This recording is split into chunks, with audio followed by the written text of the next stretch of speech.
मैं समझता हूँ कि पंजाब वालों ने एक जलसे में बजट इजलास पास करवाया, सूबाई असम्बली से पास नहीं करवाया और ये टोटली इलीगल है।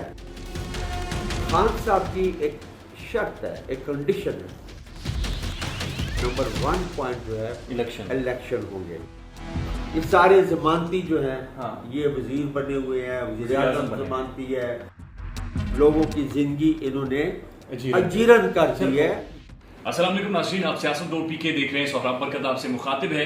मैं खैबर पख्तूनख्वा हाउस में इस वक्त मौजूद हूँ और मेरे साथ स्पीकर खैबर पख्तूनख्वा असम्बली और जिनके पास गवर्नर का चार्ज भी है, मुश्ताक अहमद गनी साहब हमारे साथ मौजूद हैं। सबसे बड़ी खबर उस वक्त रिपोर्ट हुई जब ये कहा गया कि जब खान साहब इस्लामाबाद आ रहे थे, मुश्ताक अहमद गनी साहब सबसे पहले खैबर पख्तूनख्वा हाउस में पहुंचे और यहाँ पर आराम करते रहे। अस्सलाम वालेकुम सर। वालेकुम अस्सलाम। सर, इतना बड़ा एहतजाज था, तारीखी इनकलाबी, आप लोग यहाँ पर आप आगे थे आराम करने?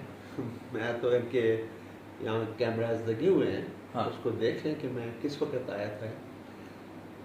इनफैक्ट मैं और कामरान बंगे साहब हम इकट्ठे थे और हम सुबह 7 बजे तक डी चौक में ही रहे। जब शेलिंग होती तो हम ये अंदर जो एक रोड है उसके बैक पे, उसके ऊपर अंदर चले जाते थे और फिर हम दोनों उधर ही गाड़ियों में एक घंटा सोए भी वेट कर रहे थे खान साहब के आने का सुबह, क्योंकि आगे जाना बहुत मुश्किल था। डी चौक में जाते थे तो बहुत ही ज़्यादा शेलिंग और जो वहाँ पे लोगों के साथ सलूक हो रहा था, औरतों और बच्चों के साथ, तो बहुत ही यूँ लग रहा था कि हिंदुस्तान वाले हमारे ऊपर हमला कर रहे हैं। ये झूठ किसने बोला कि आप यहाँ पर आ गए हैं और आराम फरमा रहे हैं?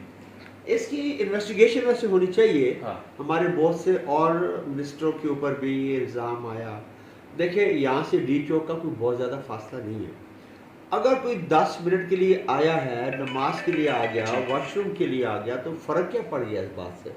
ये सारे हमारे साथ थे, हम इकट्ठे आए हैं और हम तो हज़ारे से आए थे और हमें पहली रुकावटें जो थी झाड़ी कस के ऊपर थी, वो बड़ी मुश्किल से हमने अबूर की। फिर हम बुरहान की तरफ आना चाहते थे और हमें चीफ मिनिस्टर साहब का फ़ोन आया कि उधर नहीं, आप पेशावर की तरफ आए। अटक का जो पुल है वो बड़ा सख्ती से उन्होंने बंद किया हुआ था और वहाँ वो उधर से तो हमारे लोग मुकाबला कर रहे थे, तो उनका ख्याल था हम पीछे से जाएंगे तो थोड़ा पुलिस को इंगेज कर लेंगे और कुछ खुल जाएगा।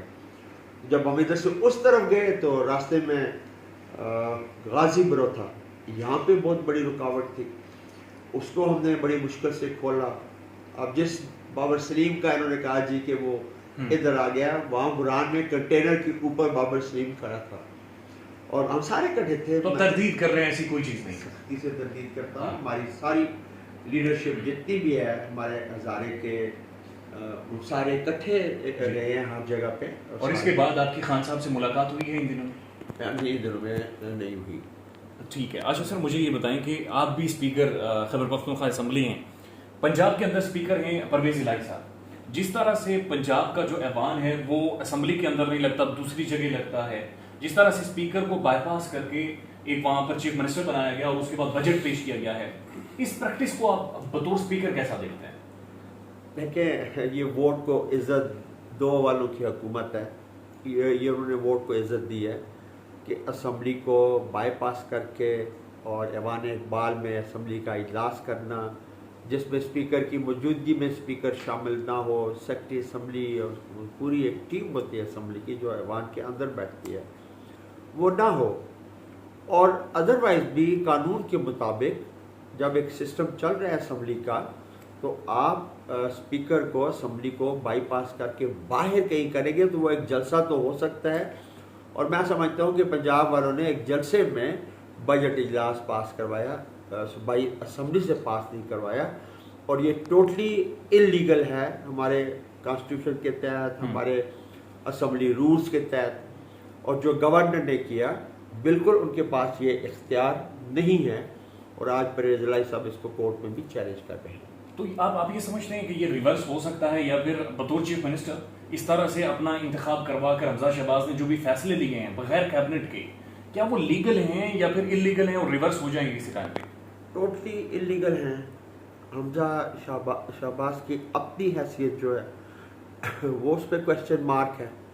उनके पास मतलूबा अक्सरियत ही नहीं है और बजट जो है वो माल रोड पे या किसी और पे खड़े होकर वो पास करते हैं या ऐवान इक़बाल में, उसकी कोई हैसियत नहीं है। इस बजट के ऊपर जो इक़दाम किए जाएंगे वो सारे इलीगल होंगे, जो फंड रिलीज होंगे। मैं समझता हूँ कि चीफ सेक्रेटरी और वहाँ के जो भी ब्यूरोक्रेट्स हैं उनको कल वो फंसेंगे सारे। वो जब इस बजट के तहत अपने आगे चीज़ें चलाएंगे ये सारे फंस जाएंगे कल किसी भी मरहले में। तो उनको इसको रिजेक्ट करना चाहिए, असम्बली में ला के दोबारा पास करना चाहिए प्रॉपर तरीके से। कल यहाँ पर रात शदीद एहतजाज हुआ, आप उसमें शहीद थे जब बारिश हो रही थी और सड़कों पर सारी इस्लामाबाद की फैमिलीज निकल आई थी। मैं इस एहतजाज में बराह रास्त शरीक नहीं हुआ जी, मैं कोई ट्रीटमेंट करवा रहा हूँ, लेकिन मैंने एबटाबाद में मेरे सारे लोग बहुत बड़ा MCB चौक में रात को एहतजाज किया। हमारी सारी लोकल क़यादत थी, मेरे अपने फैमिली, मेरा बेटा, और वहाँ पे काफ़ी बड़ी गैदरिंग थी रात को और हमारे सारे लोग मौजूद थे और ARY ने भी उसको रिपोर्ट किया, तो हमारा वहाँ पे एहतजाज किया। सर मुझे ये बताएं कि आप ज़ाहिर इस्लामाबाद में बैठे हुए, आप सियासी हालात से तो बखूबी वाकिफ़ हैं, आपके सामने भी टेलीविज़न की स्क्रीन इस वक्त चल रही है, खान साहब भी इधर ही हैं, तो सर कोई बातचीत चल रही है, कोई बैकडोर डिस्कशंस हो रही हैं जिनके होने से गवर्नमेंटें बनती हैं? देखिए ऑलवेज बैकडोर चीज़ें चलती रहती हैं, लेकिन खान साहब की एक शर्त है, एक कंडीशन है कि मैं उस वक्त किसी चीज़ में बैठूंगा, बात करूंगा जब उस एजेंडे का नंबर 1 पॉइंट जो है इलेक्शन होंगे। सेकंड ईयर की भी नहीं गुफ्तगू चल रही?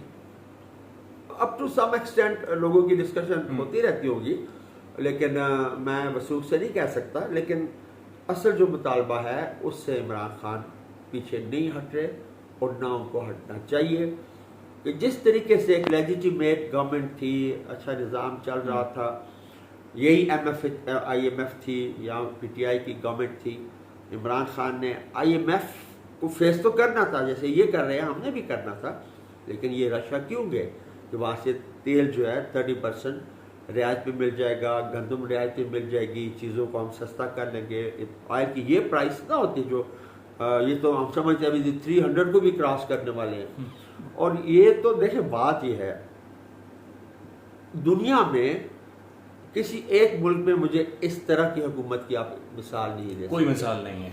ये सारे जमानती जो हैं, हाँ, ये वजीर बने हुए हैं, वजीर आज़म जमानती है, वजीर पंजाब, वजीर आला पंजाब जमानती है, पूरी दुनिया में पाकिस्तान की सुक्की हो रही है, रुसवाई हो रही है, और ये 5 चू का मुरब्बा पार्टियाँ आपस में इनकी अंडरस्टैंडिंग की चीज़ों पे नहीं हो रही, निज़ाम ही चलना बड़ा मुश्किल हो गया है, चूँकि कंसंट्रेशन नहीं ये कर पा रहे, महंगाई कहाँ पे पहुँच गई, कैसे IMF से ये डील करे, कैसे दुनिया से ये डील करे, लोगों की ज़िंदगी इन्होंने अजीरन कर दी है। और मैं समझता हूँ कि इमरान खान की कॉल के इंतज़ार में लोग बैठे हैं, जिस दिन उन्होंने धरने की कॉल दे दी, किसी का बाप भी पूरे पाकिस्तान से लोगों को नहीं रोक सकेगा इस्लामाबाद आने से। सर वन लास्ट क्वेश्चन, आपके खैबर पख्तूनख्वा में आपका तकरीबन दूसरा टेन्योर जारी है, वहाँ पर आज भी एहतजाज कर रहे हैं, उसकी वजह क्या है और आप लोग उनकी ग्रीवेंसेस एड्रेस क्यों नहीं कर रहे? देखिए